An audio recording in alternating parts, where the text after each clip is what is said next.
오늘 우리에게 주시는 하나님의 말씀은 사사기 3장 1절부터 6절까지 말씀입니다. 구약성경 사사기 3장 1절부터 6절까지 말씀 더불어 교독하도록 하겠습니다.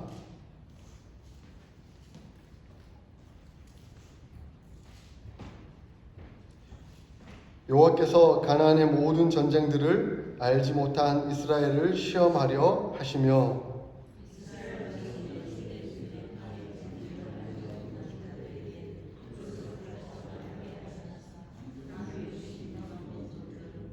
블레셋의 5 군주들과 모든 가나안 족속과 시돈 족속과 바알 헤르몬 산에서부터 하맛 입구까지 레바논 산에 거주하는 히위 족속이라.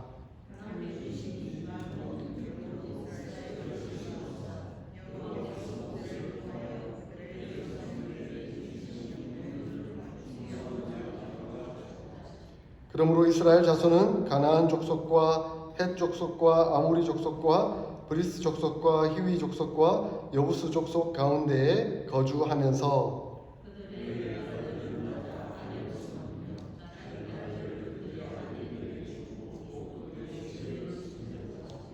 아멘. 사사기 말씀을 계속해서 나누어 가고 있습니다. 하나님은 우리를 교정하기를 원하세요. 하나님은 하나님의 백성된 자들을 바른 길로 가도록 인도하십니다. 부모가 자녀들이 옳지 못한 길로 가면 내버려 두지 않죠. 바르게 교정하여 올바른 길로 가도록 이끌어 갑니다. 그와 마찬가지로 우리 하나님은 친히 우리의 부모가 되시기에 우리를 이끄시고 인도하셔서 바른 길로 가기를 원하십니다. 그래서 교정하는 과정 가운데는 때로는 훈련이 따르고 훈련으로 인한 고통이 생기기도 합니다. 그 훈련된 교정의 최종은 테스트로 판결이 나겠죠. 테스트를 통과하면 그 사람은 교정이 된 것이고, 테스트를 통과하지 못하면 그 교정을 위해서 다시금 노력하고 어쩌면 더 힘든 강도로 훈련을 해야 할지도 모르겠습니다. 하나님은 이스라엘 백성들에게 테스트하십니다. 하나님 바른 길로 가도록, 하나님이 원하신 뜻을 이루어 가도록 그들을 이끌어 가고 계십니다. 지난 본문 22절에 보니까 하나님은 그들이 여호와의 도를 지켜 행하나 아니하나 보려고 시험하신다라고 말씀하셨습니다.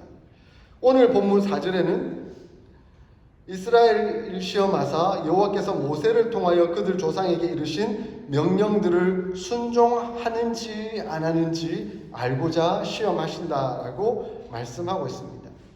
하나님은 하나님의 뜻을 선택하느냐 아니면 세상의 뜻을 선택하느냐 하는 것을 보기 위하여 우리를 테스트하신다라고 말씀하고 있습니다. 오늘 본문 1절에서 하나님께서는 전쟁의 경험을 알지 못하는 이스라엘을 시험하려고 하십니다. 3절에 보니까 남겨두신 이방 민족들로 이스라엘을 시험하신다라고 말씀하고 있습니다. 그러니까 이스라엘 백성들을 시험하기 위해 남겨진 그 백성들이 이스라엘 백성들을 괴롭히는 옆구리에 가시가 되는, 그리고 그 과정 속에서 전쟁을 일으킴으로써 테스트를 받는 안타까운 결과가 일어난다라고 말씀합니다. 2절을 보면 하나님의 의도가 무엇인지 말씀하여 주고 있습니다. 하나님께서는 남겨둔 가나안 사람들을 통해서 이스라엘에게 전쟁이 어떤 것인지 무엇인지를 가르치시기를 원했습니다. 사랑하는 성도 여러분, 우리는 여호수아서를 통해서 이스라엘이 가나안 땅을 정복해가는 그 전쟁의 과정을 살펴보았습니다. 여리고성을 무너뜨리는 하나님의 능력, 그들은 칼 한 번 휘두르지 않고 활 한 번 쏘지 않고 다만 여리고성을 돌았을 뿐인데 소리를 지르는 그 함성, 순종하라는 말씀에 순종했을 때 역사하시는 하나님의 놀라운 전쟁의 승리를 그들은 경험했습니다. 그러므로 전쟁은 누구에게 달려 있습니까? 하나님에게 달려 있습니다. 하나님이 테스트하시는 그 전쟁의 과정은 결국 하나님을 의지하느냐 하지 않느냐, 오직 하나님을 신뢰하느냐 신뢰하지 않느냐 하는 것에 달려있는 것이죠.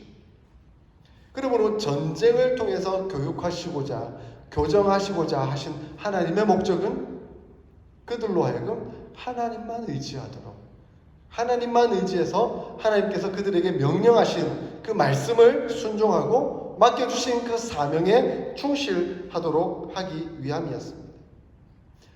전쟁은 처절합니다. 전쟁은 삶과 죽음이 오가는 현장이죠. 여러분, 지금 러시아와 우크라이나가 지금 전쟁을 벌이고 있잖아요. 수천 명, 수만 명이 죽어가고 있다는 소식을 듣습니다. 생존을 위해서 수단과 방법을 가리지 않고 전투해야 되는 상황입니다. 다른 것 돌아볼 겨를이 없습니다. 자기 목숨 부지하기 위해 온전히 그곳에 집중해야 됩니다.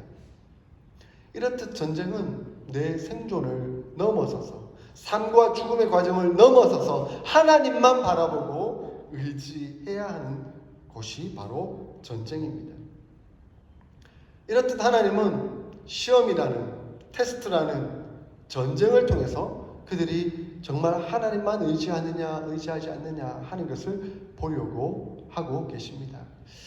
네, 여러분, 시험을 치를 때는 시험 출제자의 의도를 잘 알아야 합니다.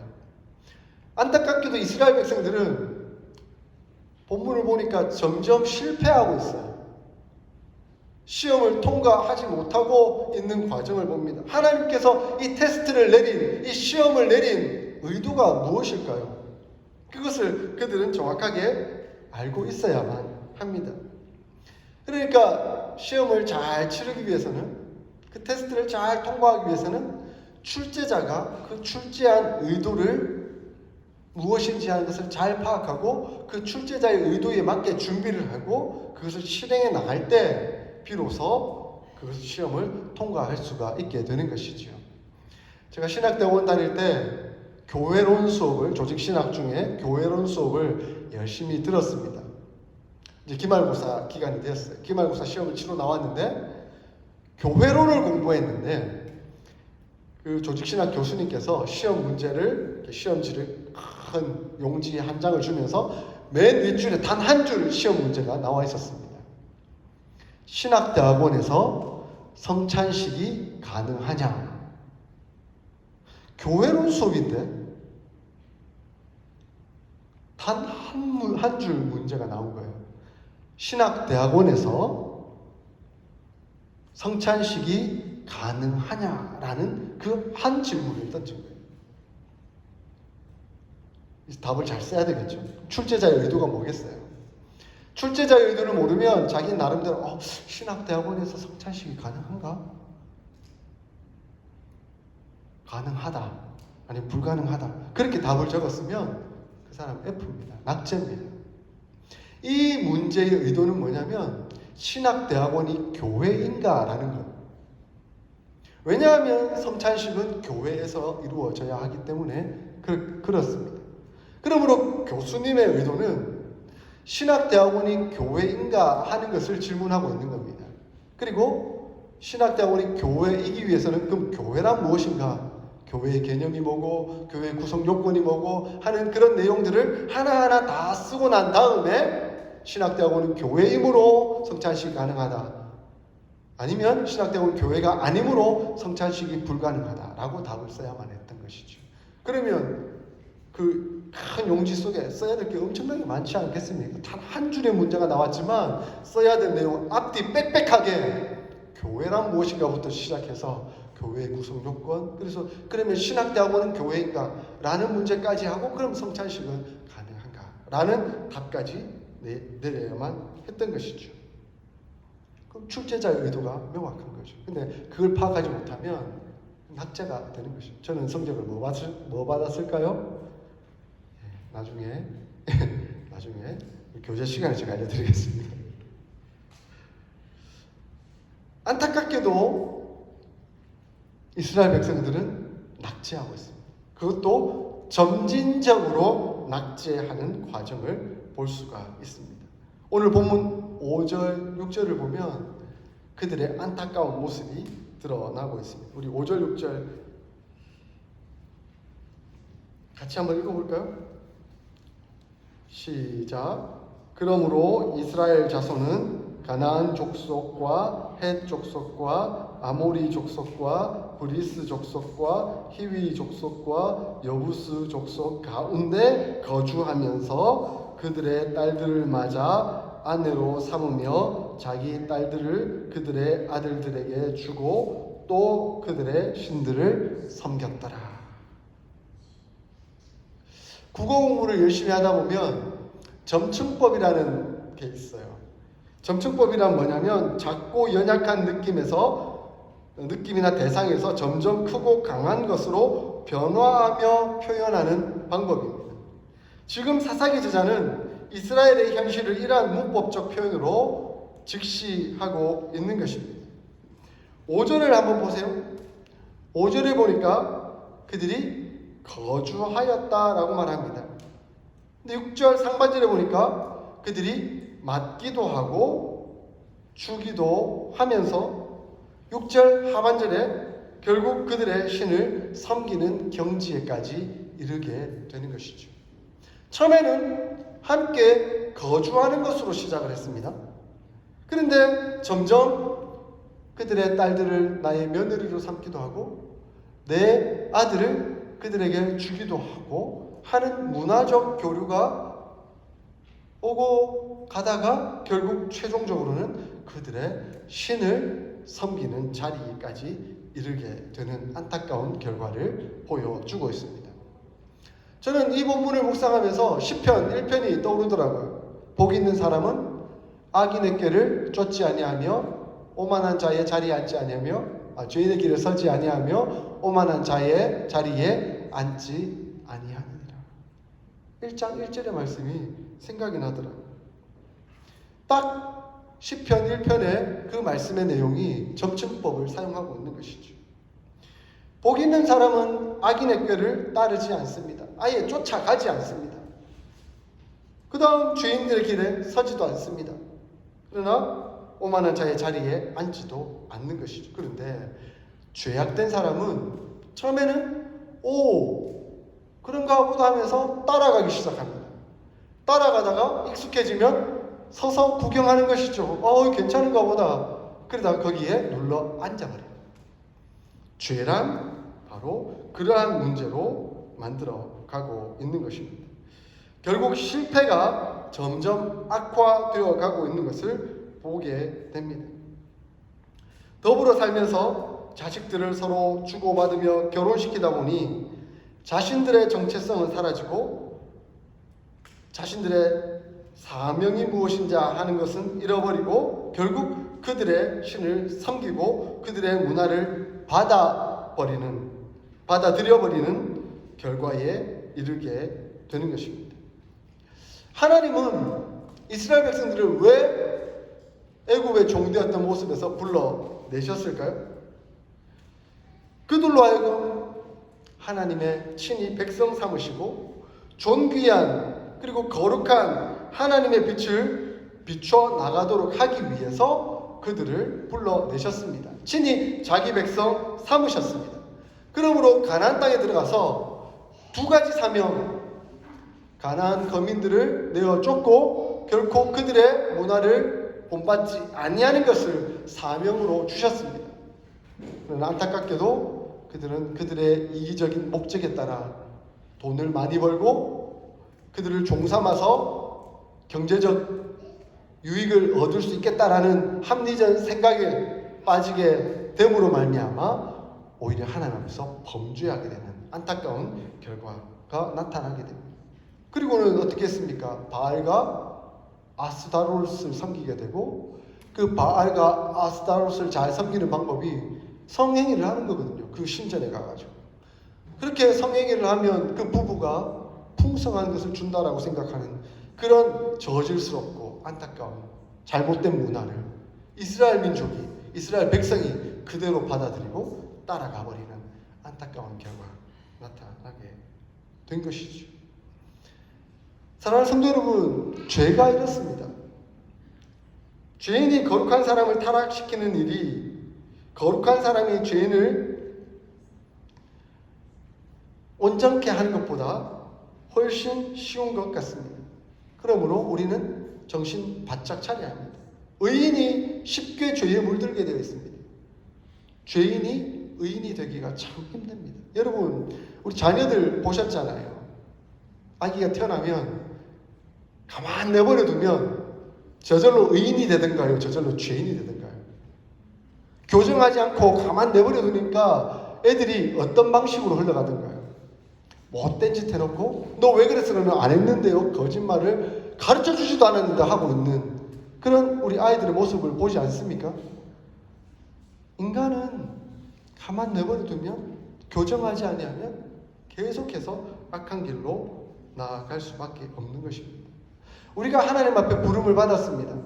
하나님은 우리를 교정하시기 위하여 예수 그리스도의 십자가의 은혜로 말미암아 하나님의 자녀가 되도록 부르셨습니다. 이제는 신분이 변화되었습니다. 하나님의 자녀가 되었습니다. 그러므로 이제 교정된 삶을 통해서 하나님 자녀답게 살아가야 하는 것이죠.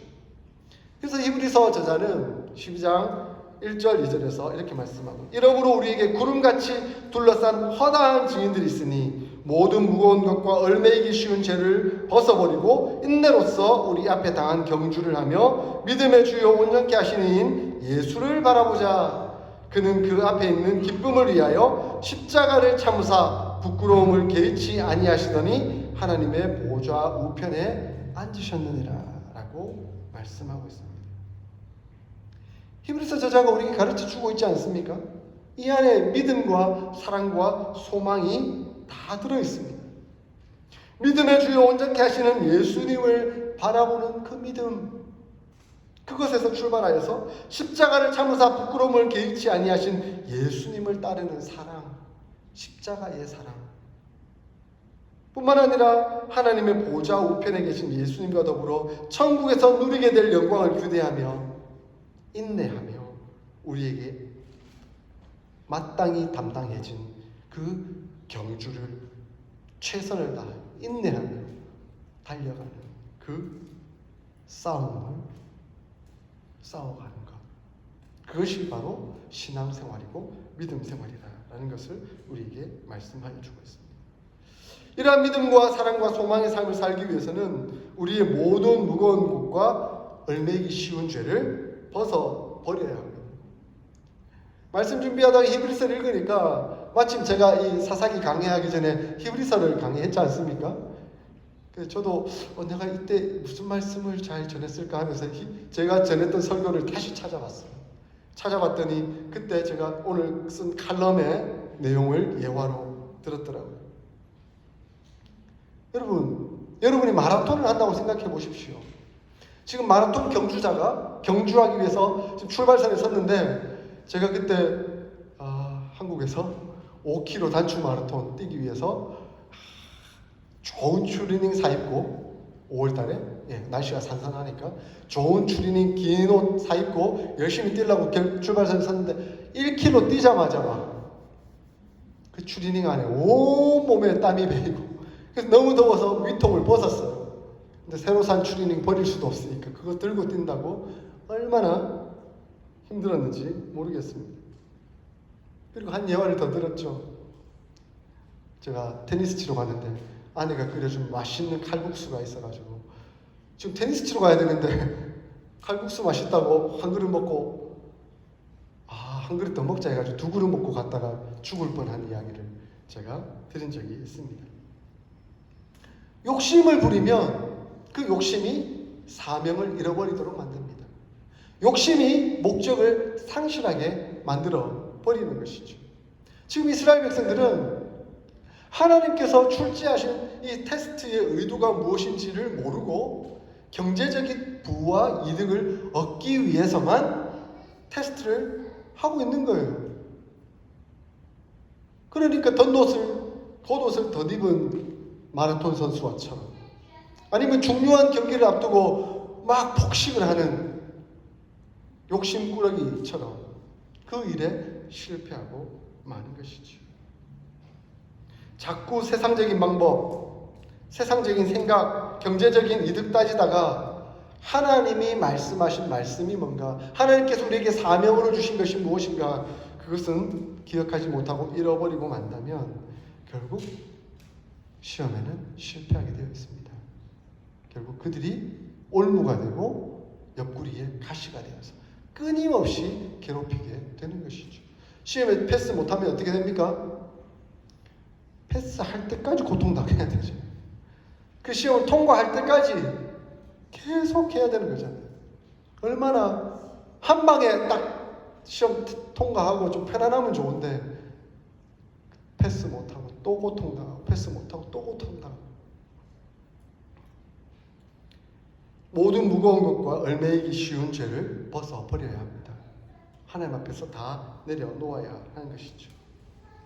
이 시대를 살아가고 있는 우리에게 하나님은 시험한다라고 말씀하고 있습니다. 이 시험은 전쟁입니다. 우리에게 똑같이 다가오고 있는 전쟁입니다. 이 전쟁은 계속되고 있습니다. 처음에는 편하게 생각하며 거주하다가 좋을 대로 주고받았는데 결국 그것으로 말미암아 우상 숭배의 죄에 빠지는 결과가 우리 삶 가운데 나타나고 있음을 기억해야 합니다. 사탄은 끊임없이 우리를 유혹하고 있습니다. 처음에는 그럴듯하게 포장해서 쉬운 것을 이야기하면서 해도 괜찮다라고 말을 합니다. 하나님께서 싫어하는 것임에도 불구하고 중요하게 여기지 않도록 말합니다. 별것 아닌 것처럼 생각하도록 만듭니다. 아니, 그 일을 판단하는 것은 하나님이 아니고 내가 판단할 수 있다. 내가 결정할 수 있다. 마치 결정권이 나에게 있는 것처럼 사탄은 만들어 버립니다. 창세기 3장에 보면 사탄이 여자를, 뱀이 하와를 유혹하는 장면이 나옵니다. 하나님이 참으로 너희에게 동산 모든 나무의 열매를 먹지 말라 하시더냐라고 말을 던집니다. 이 말이 꼬여 있어요. 웃기죠. 여러분, 하나님은 아담과 하와에게 선악을 알게 하는 나무의 실과를 먹지 말라고 하셨습니다. 동산 나무 중간에 단 하나, 모든 생명 과일은 그들에게 복으로, 은혜로 내려주셨죠. 그러므로 선악을 알게 하는 그 나무의 실과는 단 하나의 의미를 가집니다. 하나님과의 약속입니다. 내가 이것을 따먹지 아니함으로 하나님을 예배하고 하나님을 존경하고 하나님의 약속을 제가 지키며 순종합니다 하는 의도가 담겨 있는 것이죠. 그리고 하나님은 모든 것을 다 선물로 주셨어요. 생명 과실들을 마음껏 따먹으면서 즐기면서 은혜롭게 살아가도록 허락하신 것이죠. 그런데 지금 뱀이 와서 뭐라고 말합니까? 모든 나무를 먹지 말라고 하더냐.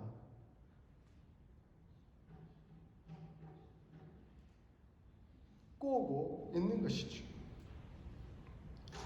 그러니까 이 하와가 아니 저기 선악을 알게 하는 나무는 먹지 말라고 하셨어. 저거를 먹으면 혹시 우리가 죽을지도 몰라 라고 대답을 합니다. 아니 하나님 뭐라고 하셨죠? 말씀하셨죠? 너희가 동산 중앙에 있는 나무의 실과를 먹으면 정녕 죽으리라 라고 말씀하셨어요. 근데 죽을지도 모른다라고 대답을 합니다. 자기 판단이 들어간 거죠. 내가 생각할 수 있잖아. 내가 결정할 수 있잖아. 괜찮은 것 아니야? 라고 딱 말하는 순간 사탄은 그것을 탁 파고 들어와서 정녕 죽지 않을 거야. 너희도 하나님처럼 될 거야. 라고 말을 합니다. 선악을 판단하는 기준이 너 스스로 가질 수 있다라고 말하는 것이죠. 사탄은 이토록 교묘한 말 바꿈을 통해서 우리로 하여금 하나님의 말씀에서 떠나도록 만듭니다. 그리고 하나님의 말씀에 의심하도록 만드는 것이죠. 그래서 우리의 분별력이 상실되도록 만드는 겁니다. 사탄의 유혹이 바로 그것입니다. 사탄은 끊임없이 중세시대를 통해서 여러 가지 핍박과 압박, 초대교회, 중세교회 통해서 핍박과 압박을 통해 그리스도인들을 죽이기도 하고 못 믿게 만들려고 애를 썼습니다. 그런데 실패하고 말았죠. 안 됩니다. 왜냐하면 하나님이 더 강하시죠. 그러니까 이 사탄이 폭력을 행사하다가 이제는 교묘한 사탄 발림으로 바꿔버렸어요. 오늘날 사탄은 대중문화를 선택했고 우리 개인의 주관성, 개인의 이기심을 존중해요. 그래서 포스트 모더니즘이라는 새로운 사조를 만들어내게 됩니다. 포스트 모더니즘의 핵심은 뭐냐면 허무입니다. 허무. 하나님을 절대 신뢰하는 것 안 된다. 인간을 절대 신뢰하는 것, 세계 1차 대전, 2차 대전 실패한 것 보면서 경험했지 않느냐. 그러면 우리가 신뢰할 수 있는 건 아무것도 없다. 너 자신뿐. 그러므로 절대적 진리란 없다. 상대적 진리만 인정하자. 그러므로 나도 진리고 너도 진리고 서로가 다 진리다 라고 말을 합니다. 이 말은 무슨 말입니까? 내가 진리다. 당신도 진리다. 결국 절대적인 하나님은 없애버리고 각기 자기 소견에 옳은 대로 행하였더라. 사사기의 말씀 그대로 이루어지도록 만들어버리는 것이죠. 이번 주 중에 제 친구 목사님의 논문을 제가 읽었습니다. 열심히 읽으니까 이 목사님의 논문의 핵심이 뭐냐면 기독교 성교육에 관련된 내용이에요. 그런데 많은 내용의 핵심으로 담은 게 뭐냐면 동성애입니다. 여러분, 동성애가 왜 왔습니까? 동성애는 결국 자기 성은 자기가 선택할 수 있다라는 권리를 주장하면서 나온 것입니다. 하나님은 창조 섭리, 창조 질서에 따라서 우리를 남자와 여자로 창조하셨습니다.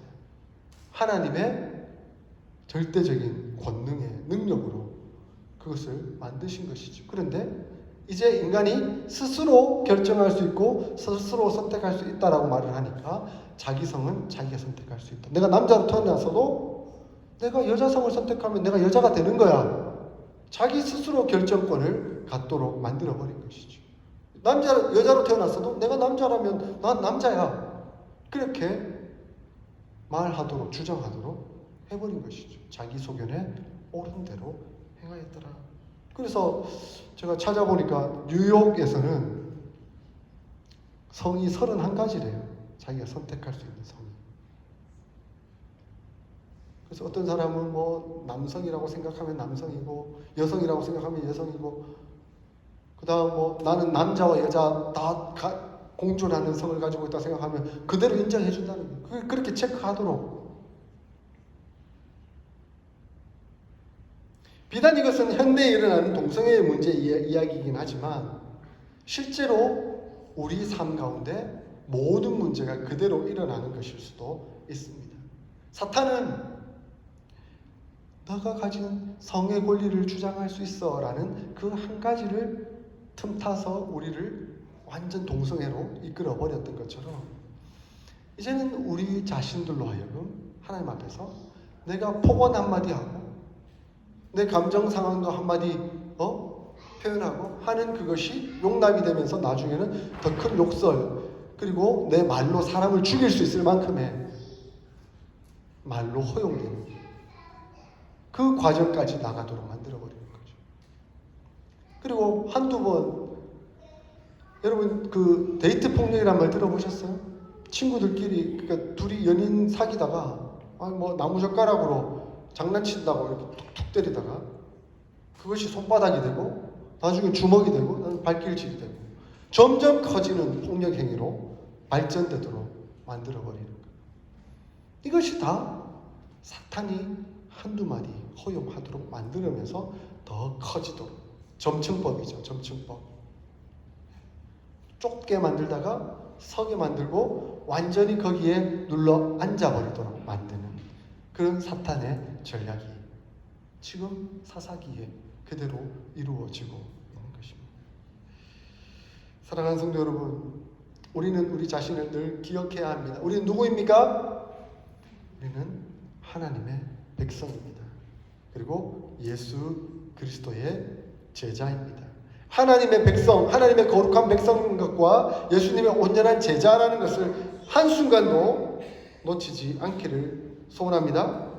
그래서 그러므로 너희는 하나님이 택하사 거룩하고 사랑받는 자처럼 긍휼과 자비와 겸손과 온유와 오래 참음을 옷 입고 누가 누구에게 불만이 있거든 서로 용납하여 피차 용서하되 주께서 너희를 용서하신 것 같이 너희도 그리하고 이 모든 것 위에 사랑을 다하라. 이는 온전하게 매는 띠니라 라고 말씀합니다. 우리는 하나님의 자녀입니다. 하나님으로부터 사랑받은 자녀입니다. 사랑받은 자녀이기에 이제는 우리는 겸손과 온유와 오래 참음으로 사랑을 표현하고 사랑을 전해야 하는 임무와 사명이 있는 그런 자들입니다. 사랑하는 성도 여러분, 이제 우리는 우리의 정체성을 명확하게 알았습니다. 그렇다면 이제 그 정체성에 따른 사명에도 충실해야 할 것입니다. 사랑받은 자로서 사랑해야 하는 것이 우리의 사명입니다. 이것은 마치 군사가 우리의 역할을 감당해야 되는 것과 마찬가지입니다. 군사는 명령에 순종하는 것 외에는 답이 없습니다. 하나님 우리를 하나님의 군사로 부르셨다고 말씀하셨습니다. 군사로 불렀다는 것은 내 의견, 내 생각, 내 주장이 아니라 하나님의 말씀, 하나님의 뜻, 하나님의 의견을 존중해 드리는 것, 그것이 바로 군사의 태도인 것이죠. 영적 전쟁이란 무엇인가? 저 신앙의 글에 써놨죠. 김세윤 박사님이 쓴 글. 영적 전쟁은 사단의 나라에 맞서는 것이다. 우리의 가치 판단과 윤리적 선택을 하는 순간마다 만몬이라는 우상을 미끼로 우리에게 다가오는 사탄의 통치를 따르지 않고 하나님의 통치를 받는 것이 바로 영적 전쟁이다. 그것이 예수께서 가르치고 사도들이 가르친 영적 전쟁이다. 사단은 끊임없이 사탄의 나라에 반응하도록 만들지만 우리는 그것에 반응하지 않고 하나님의 말씀에 순종함으로 하나님의 나라가 이루어지도록 하는 군사입니다.